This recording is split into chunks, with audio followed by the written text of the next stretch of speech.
Thanks. My goal was just to put together examples of some of the species that we have down here and how they're photo ID'd, and a little bit about the kind of information that is gained from those types of studies, and then finish with a little bit of the take-home messages we've learned in doing work with different species. And I think we've gotten a good introduction on photo ID. I think most of the people in this room probably already knew a lot about photo ID, so I think that's great. I think there are a couple of things that I think are really important to consider before you embark on photo ID. And I think the biggest thing is to think about what information you want to get out of it.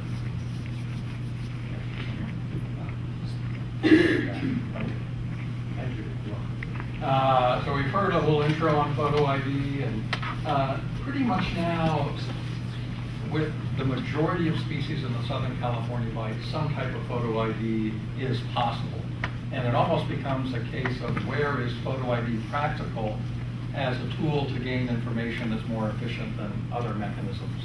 So for example, I would be very reluctant to start a photo ID effort on short-beak common dolphins. Even though that might be conceivable, the amount of effort you put in for what you get out of that, you'd have to weigh that. But certainly we've learned that most of these species have things that can be gained from them. In thinking of objectives, again, I think it's important to think first, what do you want to get? Population assessments are often a starting point that people want to know, but you really want to think of, and we'll have examples of this in discussions later, of mark recapture techniques. If your goal is population assessment and doing photo ID, then you really need to think about your sampling scheme, because any type of photo ID data can be plugged into a mark recapture equation. That doesn't mean it's going to come up with a useful number. I would say of the mark recapture estimates, at least from the first half of the history of photo ID, the majority of them had major flaws and came up with answers that probably weren't very valid. So population assessments, migratory movements and stock structure, reproductive mortality rates. There are a variety of things that can be looked at, but it's important to think these things out at the start. Now, our two longest term species on the West Coast and involving Southern California that we've been involved in doing photo ID on have been humpback and blue whales, and the population assessment aspect of those has allowed us to look at long-term trends, especially humpback whales on the top, of how those numbers have changed since the early 90s. And in the case of blue whales, gave us insights into what the population was doing that were very valuable to contrast with the line transect estimates that were actually telling a different story. And so, again, these two showed us that we can learn certain insights, but interpreting those results is sort of a key part of it. So I think most of you know humpback whale photo ID, so I think the main points I would make with those going out and obtaining humpback whale flukes is that what we're trying to do is get a fairly vertical look at the underside of the fluke. It can be often very obvious, these markings on the underside, but the experienced matchers will tend to focus heavily on the ridging pattern along the trailing edge. So while it might seem that the markings on the underside are the more obvious feature at first blush, we have a fair number of dark flukes that might exist, or flukes that are heavily all white, especially if you work on the southern hemisphere, and that ridging pattern is key, and I think that fairly vertical position of the fluke ends up being an important part of being able to do a decent job of doing the ridging match. The other caveat with humpback whales is because the flukes can be all dark, it can be hard from a still photograph to tell that you're really looking at the ventral surface of the fluke, the underside. Humpback whale headed straight towards you that flukes up will be showing the dorsal surface of its fluke, and that can be hard to separate from a dark underside. So if you're engaged in obtaining humpback whale photo ID to contribute to another collection like ours, either you don't take a dorsal photograph of a fluke, or you make sure you recorded the frame number and notes that will then be able to be transferred, thus someone will know that's dorsal surface, and that doesn't turn into an incorrect whale. We have started to go through our catalogs and look at if you reverse flukes so that the ridging are in the opposite order, can we do some ridging matches? And we have found where we've gotten those and didn't realize it.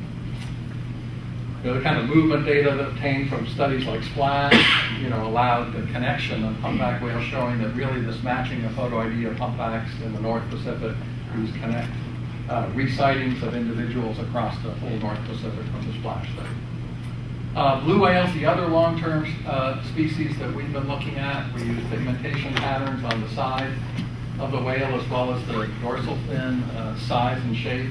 And we're taking, in terms of the particulars, if you're trying to obtain blue whale photo IDs, key elements are getting the photograph when the animal arches high on the terminal dive in a series.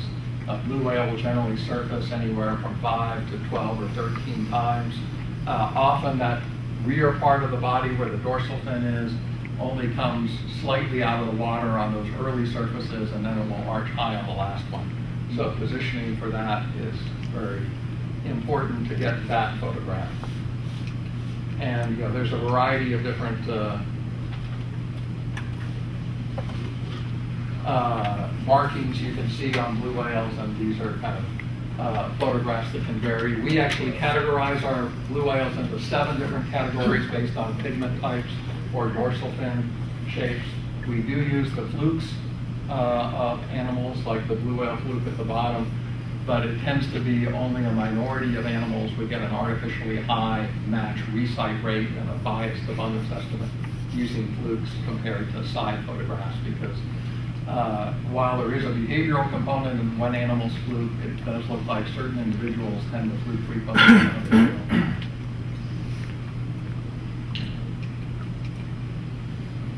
Gray whales, a third species, and gray whales are an interesting story right now. Our photo ID has focused on what has sometimes been termed the seasonal resident gray whales that generally use from Northern California through BC, a group of animals that Jim Darling pioneered work on in the 1970s.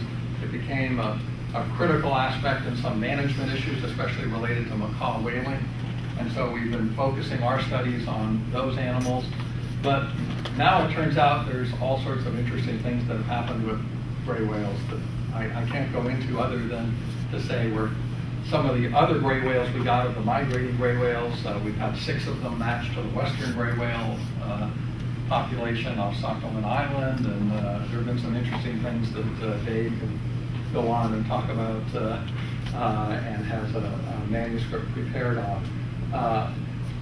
And so the degree to which photo ID of gray whales in the Southern California Bight is a worthwhile endeavor has probably changed in my mind a little bit. I would have put gray whales in the category of, it made sense to do photo ID of gray whales where you have either some fidelity of animals to an area, like a feeding area like Sakhalin or the Pacific Northwest, where I do our work, but with an overall gray whale population of 20,000, embarking on a long-term photo ID study of gray whales is rather challenging. And there are efforts to do that, especially with the Mexico lagoon populations, but a huge investment of time has to go into that. So I've been a little bit on the fence about what is the future and how much sense does it make to put a lot of effort into photo ID of gray whales in the Southern California Bight per se. But there are some things that have emerged that make this more plausible and more valuable now than I thought it was. I know, I haven't seen Michael Smith either, but I know Michael's been talking about using photo ID more with a collaborative study with other researchers to look at some of the movement of individual animals with, between some of the sites where gray whales are monitored on their migration. So that's something to maybe follow and maybe a useful long-term thing. We've also used photo ID interested in what happens when an animal ends up on the beach, and can we identify who that is. Again, the focus of that work has been up in the Pacific Northwest, but often we end up with these sort of matches between animals we knew when they were alive and matching them to when they're dead. As Francis knows pretty well, getting a photo ID, a good photo ID of a dead animal, is a lot harder than you think it is. All of the photo ID systems tend to be geared around what's visible and the perspective and how can it be photographed on a live animal. And generally getting an adequate photo ID shot of a dead animal is tough but very important. And usually that involves things like either if there's been any skin sloughing or damage to the animal, or just like take a fluke of a humpback on the ground. The kind of focal length of lens you need to get that whole fluke in a view as an undistorted is not always an easy thing to do. Or a blue whale or a gray whale, they'll tend to come on the beach and be on their back. So if you're interested in trying to do photo ID from markings on the back, you're going to face a challenge of getting the proper part of the body visible.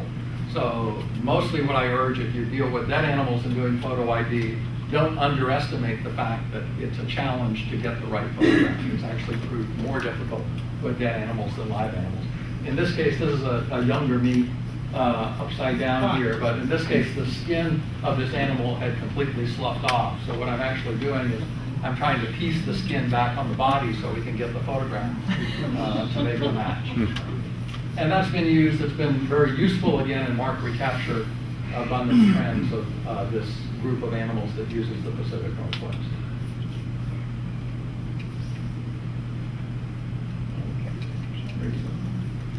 You have to point it towards.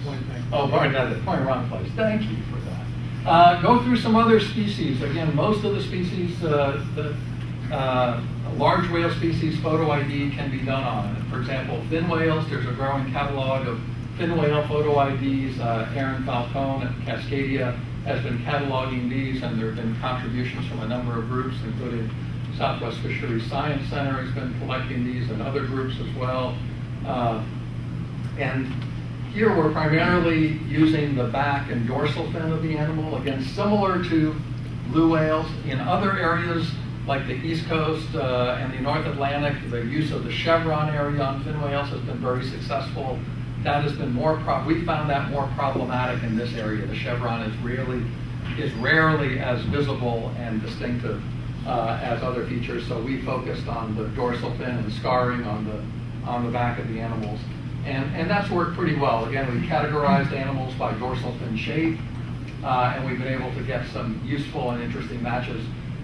It's still not as large a catalog with both humpback and blue whales. Our California catalog numbers over 2,000 individuals, and we're more in the kind of many hundreds with fin whales. Even though those are a fairly large population, we're still at an early stage in identifying those, but still getting some interesting matches. I'm going to just go through some species a little more quicker now because I just want to show you examples. So you see, this is sperm whales. In this case, this is a satellite tag record of a particular sperm whale that it turned out there was a long-term sighting history of this animal, both from photographs we had obtained in recent years, but also going back photographs Elisa Schulman has helped catalog and other people have gotten that showed us this individual went back quite a few years, and this was an adult male sperm whale that it turned out, at least over the last 5 years, every adult male sperm whale we had identified in our research turned out to be this one individual.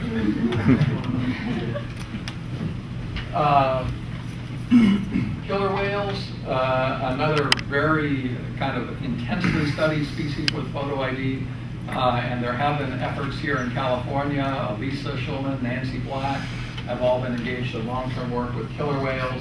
Of course, up in the Pacific Northwest, we probably have the most intensely studied whale populations with photo ID anywhere in the world.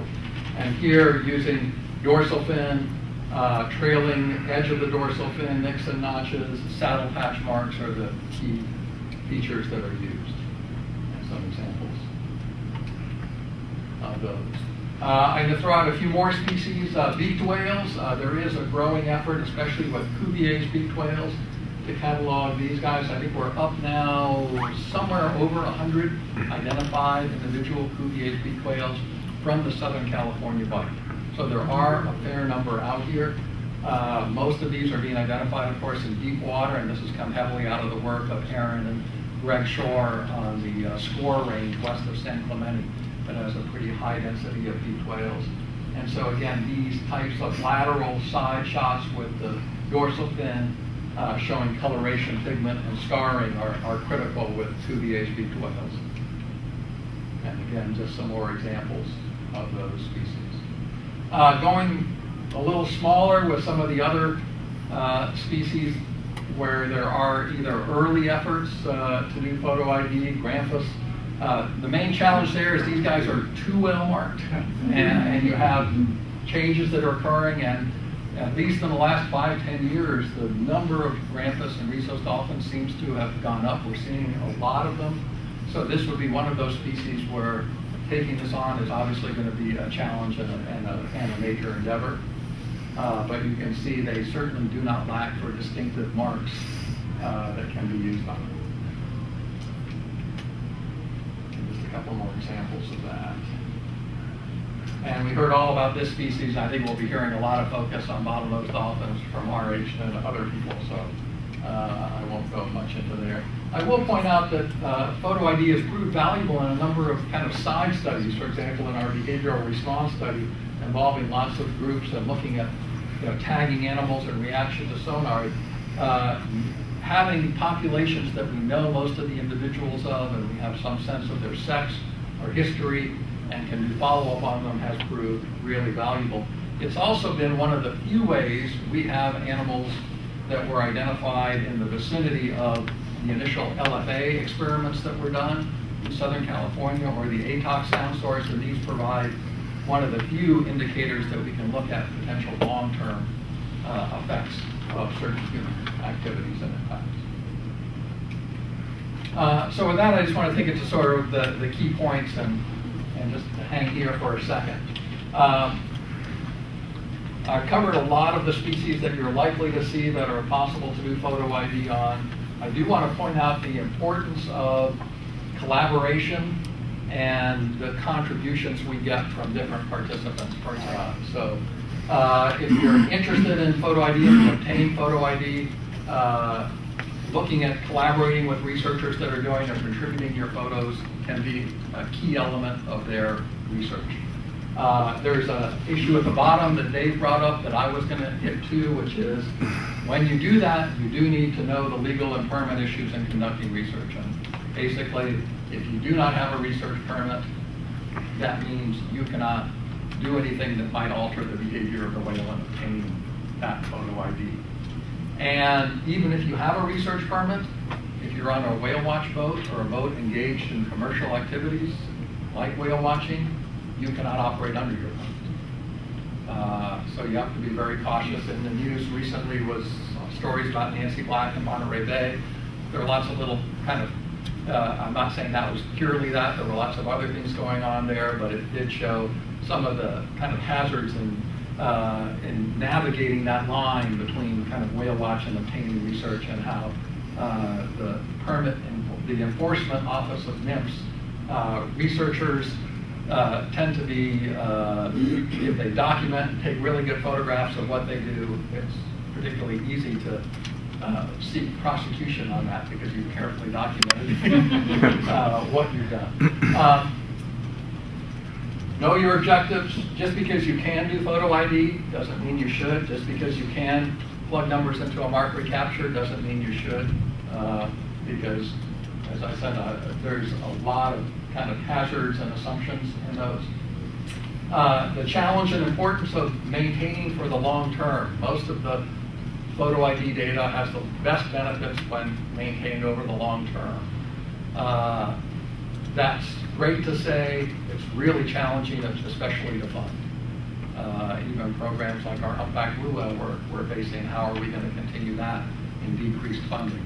And NOAA won't be funding that, so we have to find a way now to continue that work. So it can be very challenging to find a way to maintain and continue long-term work, but that's where the benefits of photo ID come. And then I know we'll be covering this topic, but I'm just going to put my plug that photo and database design, management, and archiving are critical elements, and there are all sorts of little pieces of that, from how do you rename your files in a way that's easily recoverable. I really we use a system where we, on a daily basis, rename our files. We keep our frame number the same because that's what links to our notes, but all of our other name gets changed into that meaningless DSG or IMG or whatever your camera puts in front of it. We'll change that into a year, month, day, photographer kind of code. Leave the frame number intact to link to your notes, but get that right away into a form for archiving. Even little things like make sure the date and time in your camera are are set correctly. Because that's the fallback if you fail at everything else. But you need to be able to know they were set correctly. So believe it or not, every photograph you take on a digital camera, whether you know it or not, is getting stamped with the date and time that your camera is programmed with. So make sure that's right, because that's going to follow that image. Okay, I think that's probably my time.